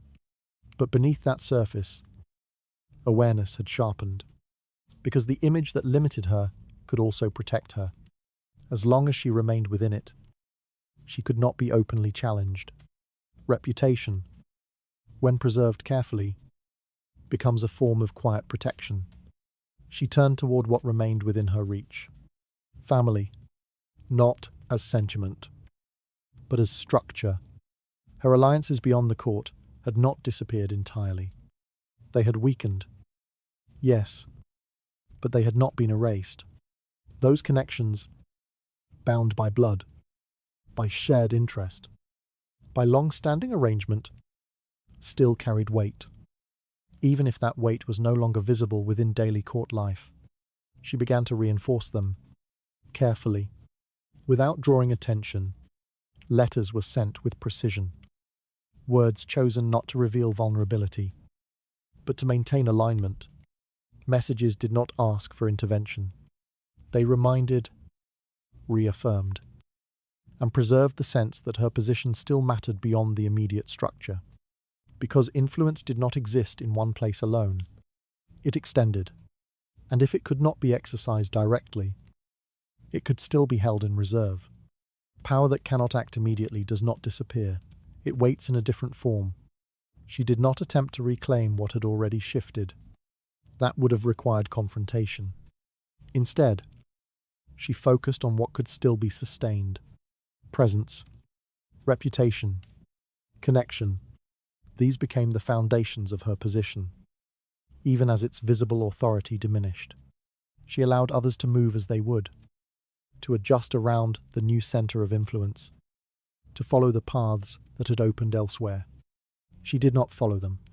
She remained where she was, because movement, at this stage, would have signaled loss. Stillness, by contrast, suggested control. And suggestion mattered. To remain still while others move is not always a weakness. Sometimes it is a refusal to abandon ground. Time became part of her strategy. Not something to endure, but something to use. She understood that what had formed could change again. Not immediately, not predictably, but inevitably. Structures that shift once are capable of shifting again. Alliances that form can weaken. Positions that rise can become unstable. She did not need to create that instability. She only needed to wait for it. And waiting, within this system, required discipline. She did not respond to every change. She did not react to every movement. She allowed events to unfold, to reach their own conclusions, to reveal their own limits, because premature action would only strengthen what she sought to outlast. The one who had begun to replace her held position through proximity, through attention, through the movement of influence that now passed elsewhere. But that position depended on continuity. It required sustained favor, consistent presence, and ongoing alignment. And anything that depends on continuity carries risk. Because continuity can break, every rising position carries within it the possibility of its own error. She did not need to force that error. She needed to be present when it occurred. This was the balance she held. Not power in the immediate sense. Not control in the visible sense. But readiness. She maintained the structure that defined her, preserved the image that protected her, and reinforced the connections that could support her if the moment shifted. And she waited. Not passively, but deliberately, because survival, in this form, was not about reclaiming what had been lost. It was about ensuring that the loss was not final. She did not resist the shift directly, yet her silence had begun to take shape as something controlled and deliberate. From that restraint, the next change would not concern how she endured, but whether time itself would begin to alter the balance that had moved against her. What had risen quietly could also falter, and when it did, everything would need to be reconsidered. Erasure did not always lead to disappearance. What had been reduced, contained, and quieted did not necessarily cease to exist. It remained, often in a form that appeared diminished, but not without structure, not without weight, not without the possibility of returning to relevance under different conditions. She had not been removed. She had been repositioned. What seems like an ending is often only a change in visibility. Her silence, once shaped by expectation, had begun to take on a different meaning. It no longer belonged entirely to the court that had encouraged it. It became something she held deliberately, something she maintained not because she had no choice, but because it allowed her to remain within the structure without exposing herself to further loss. She did not speak, but she was no longer silent in the same way. Each moment of restraint became calculated. Each absence of reaction carried intention. She allowed others to interpret her stillness as acceptance, as submission, as compliance with the order that had formed around her. But interpretation does not always reflect reality, because beneath that stillness, awareness remained active. She watched, she measured, she waited. Silence, when sustained over time, can gather a different kind of power, one that is not seen until it becomes necessary. Her position, though weakened in function, remained intact in form. The legal structure that defined her role had not changed. Her title continued to exist within the framework that governed the court.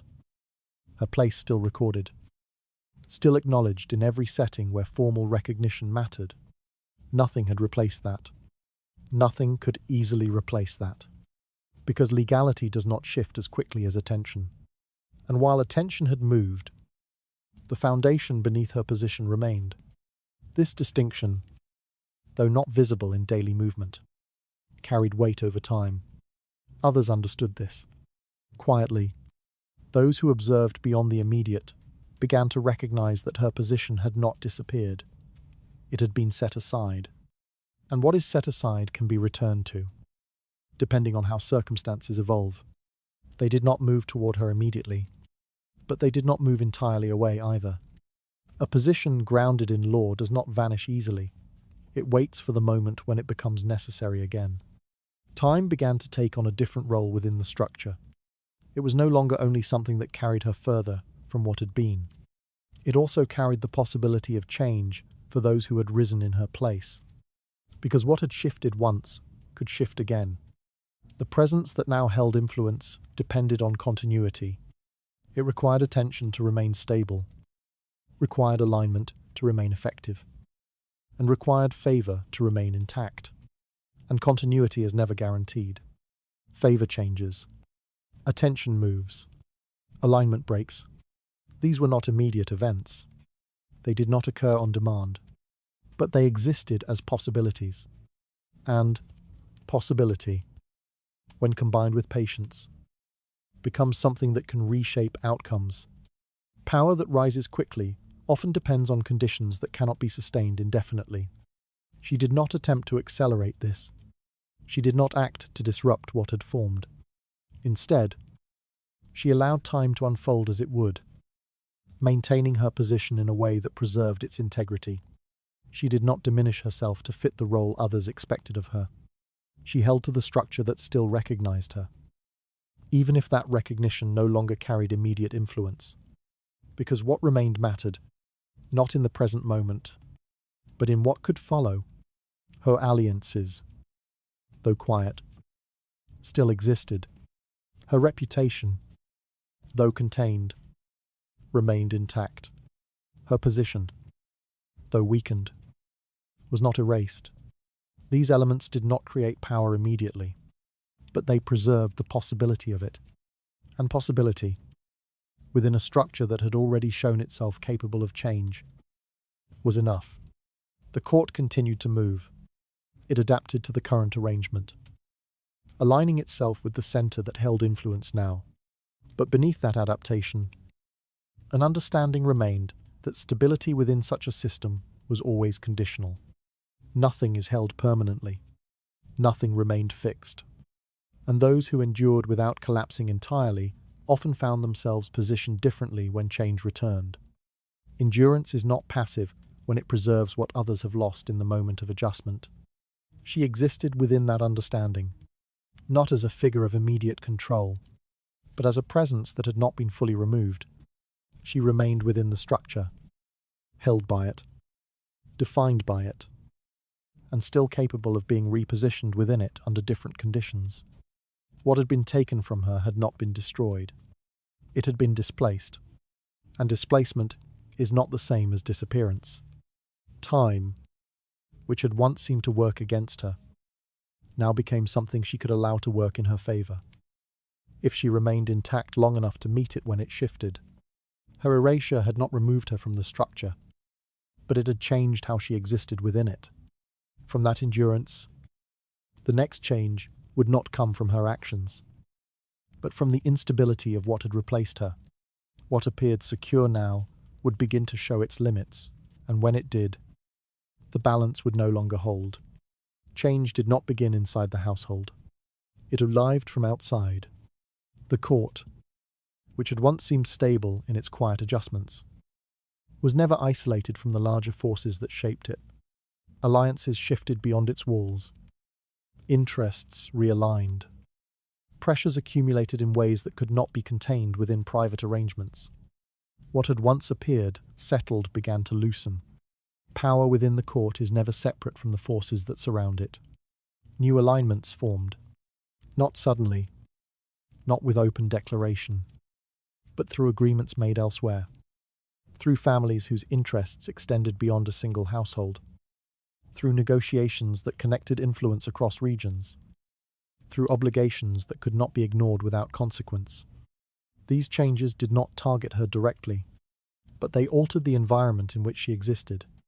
The presence that had risen quietly within the court depended on continuity, on stable favor, on consistent alignment, on the absence of disruption.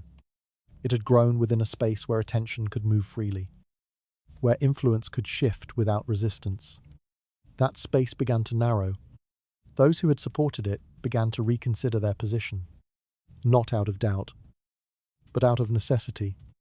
The alliances that now mattered required different forms of stability, different guarantees, different assurances of legitimacy that could not be provided by proximity alone.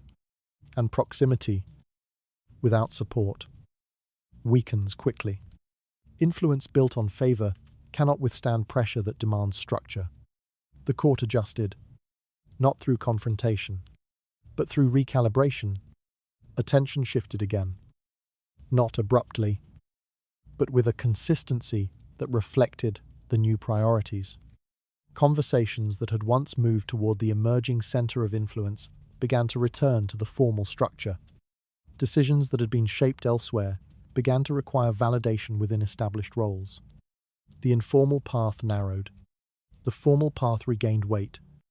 And within that shift, her position began to change. She had not moved, but the structure around her had div. The alliances that now shaped the court required recognition that extended beyond the immediate present. They required continuity that could be trusted, legitimacy that could be presented, and stability that could be understood by those outside the household. She represented that, not because she had regained influence, but because she had never lost the form that defined it. When uncertainty grows, structures that once seemed rigid become necessary again. Pressure did not need to be named. It existed in expectation, in the need to present order where disorder had begun to form, in the understanding that what had been tolerated could no longer remain unbalanced without consequence.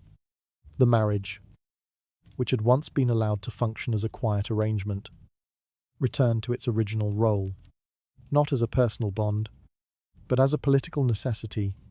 Her presence began to be required again. Not everywhere, not immediately, but in ways that could not be ignored. She was included in moments that demanded recognition, Her position was referenced in conversations that extended beyond the court. Her role, once reduced to form, began to carry function again.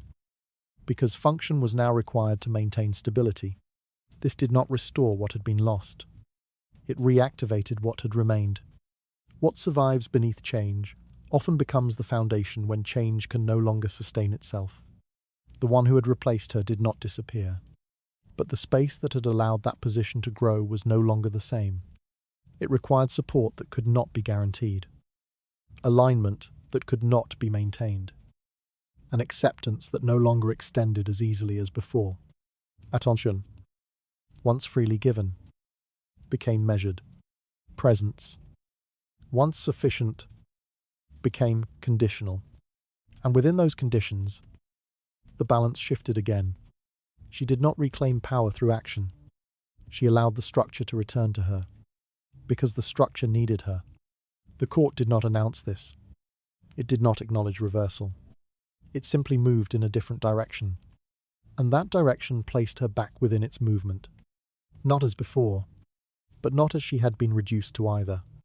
She existed now in a position shaped by both what had been lost and what had endured. A position that could not be understood through appearance alone, but through the function it had regained within a changing structure. Power does not always return in the form it once held. It returns in the form that the moment requires. The balance had not been restored. It had been altered again, and within that alteration, the future remained uncertain, because what had shifted once had shifted again, and nothing within this structure remained fixed. The court had not chosen to restore her, yet the pressures surrounding it had made her position necessary once more. From that return, the next change would not concern how the structure adjusted, but whether she could rebuild what had once been weakened. Something long set aside would be taken up again, but not without consequence. Return did not begin with a declaration. It appeared through visibility. There was no moment when her position was formally restored. No statement that confirmed a shift in her favor. The structure did not announce a correction. It adjusted quietly, allowing her presence to re-enter spaces where it had once been reduced. The first sign was not authority. It was an appearance. She stood beside him again, not in private corridors, not in incidental encounters, but in settings that required recognition. Public ceremonies, formal gatherings, events where visibility carried meaning beyond the moment. These became the places where her presence was reintroduced. No explanation was offered, no justification required, but the arrangement itself spoke. To be seen in the right place is often the first step toward being recognized again. Those who watched understood immediately. Position within the court had always been defined by proximity in public as much as by influence in private. Where one stood, when one appeared, how often one was included. These formed a language that required no translation. She was no longer absent from that language. Her reappearance did not disrupt the structure. It rebalanced it. Others adjusted accordingly, not out of loyalty, but out of recognition, because presence in these moments signaled something beyond visibility. It suggested that her position still carried weight, that her role had not been abandoned entirely, that alignment with her was no longer without value, and value determines movement. Recognition in public spaces reshapes behavior in private ones. Her control did not return all at once. It reformed through the elements that had once been taken from her. The network of servants, which had gradually shifted away, began to realign. Not through command, not through visible enforcement, but through small adjustments in routine. Messages reached her again. Information passed through her hands before moving onward. Decisions that affected daily operations began to require her acknowledgement. The structure did not restore her authority. It allowed it to function again. Those who served within that structure responded accordingly. Their loyalty had never been fixed. It had followed direction. Now that direction began to include her once more, and their behavior reflected that change. They did not declare it. They enacted it, quietly, consistently. Control over information often returns before control over decisions. Within the council, her presence remained measured. She was not immediately central, but she was no longer peripheral. Her role re-entered discussions that required stability, that required continuity, that required acknowledgement of the structure beyond immediate influence. Her voice, when present, was heard again, not because it dominated, but because it could no longer be ignored.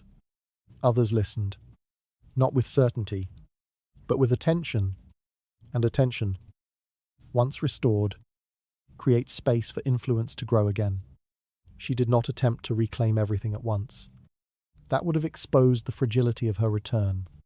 Instead, she moved within the space that had reopened, reinforcing it through consistency. She appeared where expected, responded where necessary, and allowed her presence to settle back into the structure without forcing it, because forcing would have disrupted what had begun to stabilize. Restoration that appears natural is more durable than restoration that demands recognition. The court adapted, as it always had. It absorbed the change without naming it, adjusted its movements to reflect the new balance, and aligned itself with what had become functional once more. Those who had moved away began to reconsider their position, not returning immediately, but no longer holding distance with the same certainty. Movement resumed, not toward her, but around her, and within that movement, her position strengthened. The presence that had replaced her did not disappear, but it no longer held the same freedom. Its space narrowed, shaped by the return of structure, limited by the reappearance of formal alignment.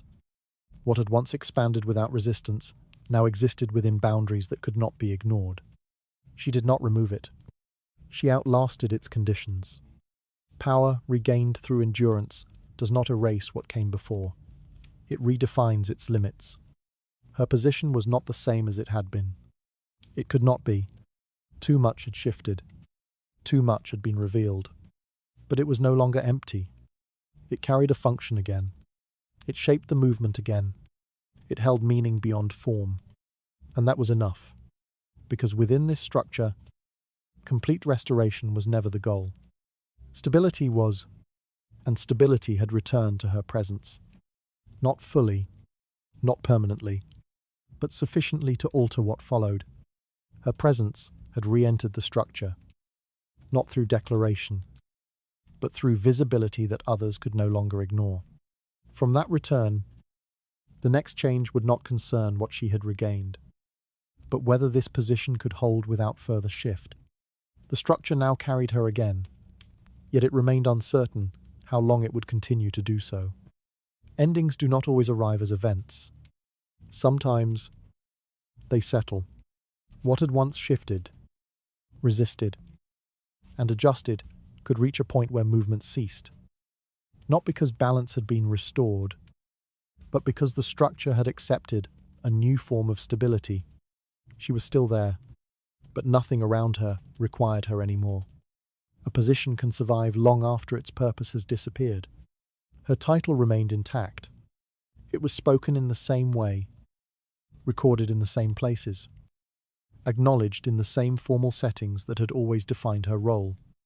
No decree removed her. No act reduced her rank. No visible sign suggested that anything had changed. And yet, everything had. Her presence no longer shaped movement. It no longer directed attention. It no longer influenced the outcome. She existed within the structure, but the structure no longer depended on her existence. This was not an absence. It was a continuation without effect. She appeared when required. Ceremonies still included her. Arrangements still positioned her correctly. Expectations still defined where she should stand and when she should be seen. The outline of her role remained precise, carefully preserved, and maintained with the same discipline as before. From a distance, nothing seemed altered, but distance hides function, and function had already been lost. Form can be maintained indefinitely, even when meaning has already disappeared. Days continued, in a pattern that did not change. Routines repeated. Movements followed established paths, and interactions occurred within boundaries that no longer shifted. There were no new adjustments, no further reductions, no additional losses to account for, because nothing remained to be taken. What had been removed had already been removed. What had been displaced had already been displaced. What remained was stable, not because it was strong, but because it no longer needed to move.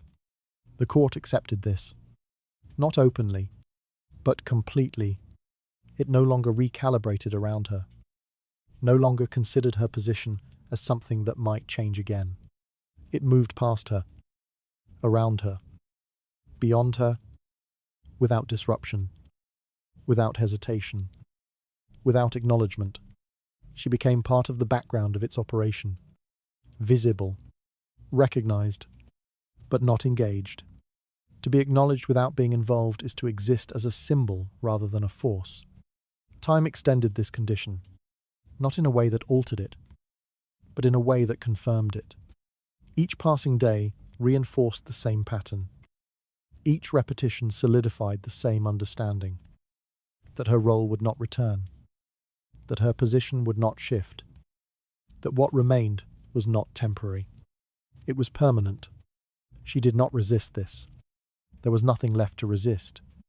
The strategies that had once sustained her, the restraint that had once protected her, the patience that had once preserved possibility, these no longer served a purpose. They had carried her through change, but they could not create change where none would occur. And so, she remained, not as she had been, but what was left. Her life continued within the boundaries of form. She fulfilled what was expected, maintained what was required, and existed within the structure that still defined her. Nothing forced her out. Nothing invited her back. She occupied the space between. Continuity without influence is not stability.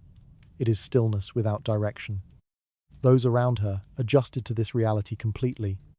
They no longer anticipated her involvement, no longer measured their actions against her position, no longer considered her presence as part of their calculations. She was included when necessary, ignored when not, and necessity, in her case, had become limited. The court did not erase her. It preserved her. But preservation, without function, is another form of disappearance. She remained within the walls, within the structure, within the role, but none of these held the same meaning they once had, because meaning had moved elsewhere. And once meaning leaves, return becomes unlikely. Her position had not been removed, yet its purpose had faded until nothing remained but its outer form. From that stillness, the next reflection would not concern power, but what remained after a life had been lived within appearance alone. The structure endured, but what it carried within it had already changed beyond recognition. Legacy did not form in the moment of power. It formed after the power had changed. What remained after influence shifted, after presence was reduced, after position lost its function. These were the elements that shaped what others would remember. And more importantly, what they would learn.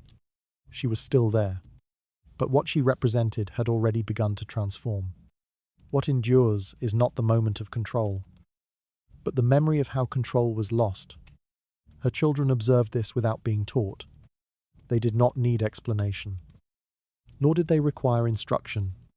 The court itself provided the lesson, not through words, but through patterns that repeated in front of them.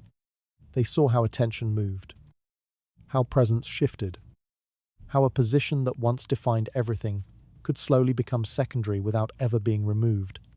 They learned what silence looked like. They learned what endurance required. They learned what it meant to hold a title that no longer shaped outcomes. These lessons did not arrive as guidance. They settled as understanding. And understanding, once formed in this way, remains. Children do not inherit only titles, they inherit the patterns that shape those titles. They began to see that power was not fixed. It did not belong permanently to a position, nor did it follow rules as consistently as it appeared to. What was recognized today could be overlooked tomorrow. What seemed secure could shift without warning. What was visible did not always reflect what was real. This awareness did not make them stronger immediately, but it made them careful. They understood that survival within such a structure required more than legitimacy. It required attention to movement, awareness of change, and the ability to adjust without exposing weakness. They had watched her endure. Now they understood why. The family, beyond the immediate household, absorbed this lesson as well. Their position within the broader network had depended on stability, on the assumption that her role provided continuity, that her presence ensured alignment, that her influence extended beyond the court into the alliances that supported them.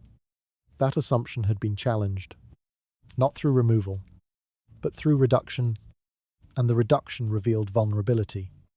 They began to adapt, not by abandoning her, but by adjusting how they held their own position. They reinforced connections that did not depend solely on her influence. They expanded alliances, diversified support, and ensured that their standing would not be tied entirely to a single point within the court. A family that learns from loss becomes less dependent on a single source of power. This was not disloyalty. It was preservation. Because what had happened once could happen again, and survival required preparation. The court itself did not ignore what had taken place. It absorbed it, not as a disruption, but as confirmation. Those who observed closely understood that authority did not always align with title, that the structure they operated within allowed for movement beneath its surface. That recognition could exist without influence. That presence could remain while power shifted elsewhere. This understanding did not destabilize the court. It refined it. It made its participants more aware, more cautious, more deliberate in how they positioned themselves within it. They no longer relied entirely on form. They watched function more closely, followed movement more carefully, and adjusted alignment more quickly. They learned to read what was not said, because what was not said often mattered more. The court remembers not through records, but through behavior that changes afterward. Her story became part of that memory. Not openly, not in a way that would be acknowledged directly, but in the way others acted differently, in the way they avoided depending too heavily on a single position, in the way they maintained distance even from those who seemed secure, in the way they prepared for change before it arrived. She did not define this lesson intentionally, but she embodied it. Her presence, once central, had shown how easily centrality could shift. Her endurance had shown how survival could exist without restoration. Her position, preserved but altered, had demonstrated that form alone could not guarantee control. These were not conclusions drawn from discussion. They were conclusions drawn from observation. And observation, within this structure, was enough. Her life continued, but its meaning had already extended beyond her. Into those who watched, into those who learned, into the structure that carried forward the memory of what had occurred without ever naming it. Legacy is not what is declared, it is what others change after witnessing you. The court moved on, as it always did, but it did not move in the same way, because it had seen what could happen beneath its own order. And once something is seen, it cannot be unseen. Her power had faded. Yet the lesson of that fading had already taken root in those who remained. From that understanding, the final reflection would not concern what she lost, but what the structure itself had revealed through her. A marriage still stood, but its meaning had already changed long before anyone chose to acknowledge it. There was no ending that could be pointed to. No document marked the moment. No decree recorded the change. No formal act closed what had once been understood as a union. The marriage remained, preserved in language, sustained by structure, recognized in every place where form still mattered. Nothing had been dissolved. Nothing had been undone. And yet, something essential had already disappeared long before anyone chose to notice it. A marriage can remain intact in law while becoming empty in meaning. They still stood beside each other when required. In ceremonies, in appearances, in moments where visibility mattered more than truth, they fulfilled what was expected. Their positions aligned, their roles performed, their presence arranged in a way that confirmed continuity to those who observed from a distance. It appeared stable.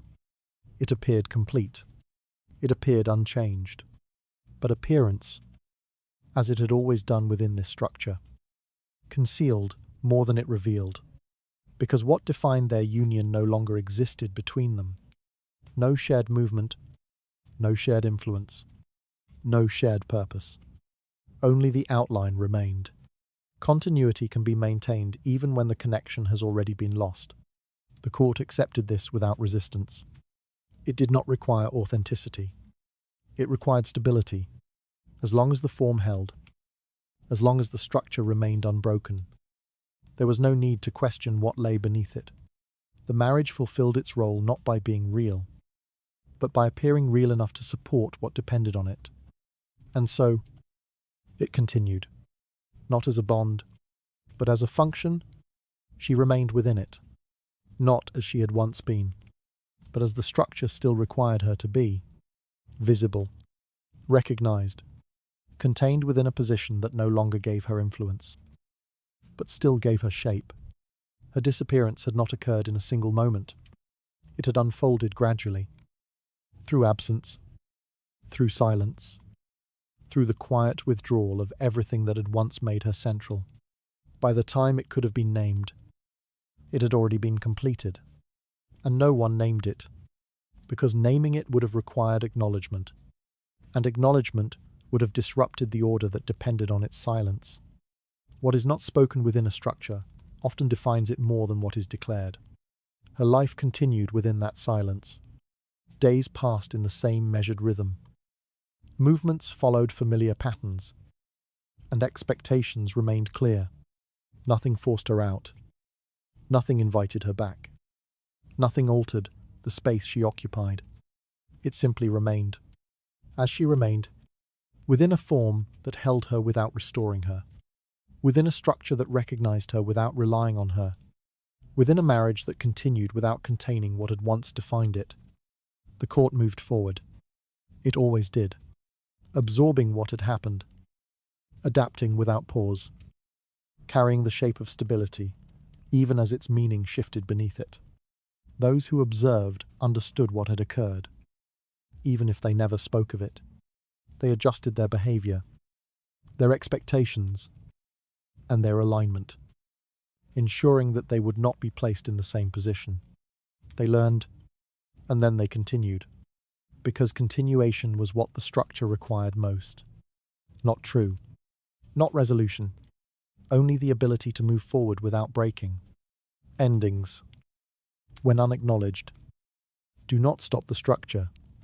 They become part of how it survives. She remained part of that survival, not as a force, not as a center, but as a presence that confirmed continuity. Her existence allowed the marriage to appear whole. Her silence allowed the court to remain undisturbed. Her endurance allowed everything to continue without needing to confront what had already been lost.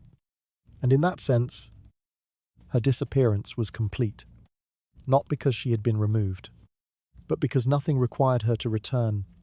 The marriage stood, the structure held, the form remained intact, and within that intact form, absence settled as something permanent.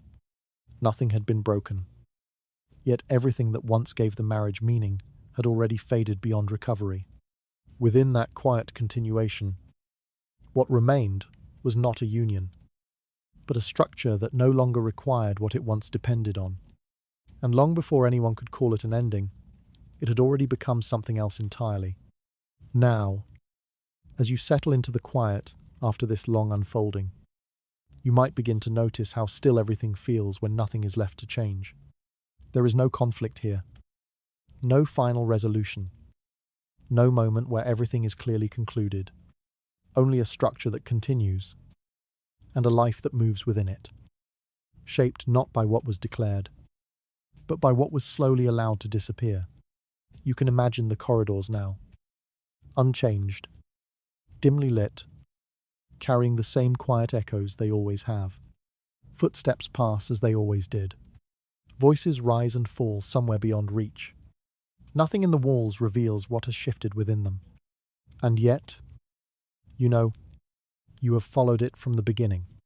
From the moment when everything seemed stable, through each small adjustment, each quiet withdrawal, each change too subtle to name, until it became impossible to ignore. You have watched how something can remain in place while losing everything that once made it real. There is no need to resolve it, no need to judge it, only to see it for what it is. A life shaped by structure, a position defined by form, a disappearance that never required departure. As the night settles, you can let that understanding rest. You do not need to hold on to every detail. You do not need to follow every thread to its end. The story does not demand anything from you now. It simply exists, complete in its quiet way, carried by the same stillness that allowed it to unfold. Perhaps you are listening from somewhere familiar. Perhaps the room around you is already quiet, already dim, already settled into the kind of silence that makes everything feel distant and soft. The kind of silence where thoughts slow, where details blur, where what once felt sharp begins to fade into something calmer. You can stay there. Let the images drift. Let the structure dissolve into feeling rather than form. There is nothing left to hold in place, nothing left to follow. Only the quiet sense that something has ended without ever truly ending. And that is enough. So wherever you are right now, at whatever hour the world has softened around you, you can let this story settle the way it was always meant to, without noise, without urgency, without demand. Just a slow fading, just a quiet understanding, just a gentle distance from everything that once felt fixed. And as you rest in that space, you may find that it becomes easier to let go of the day, easier to release whatever has been held too tightly, easier to drift towards something quieter than thought. There is nothing more to add, nothing more to explain, only a final stillness, where everything remains exactly as it is, and no longer needs to be anything else. Good night.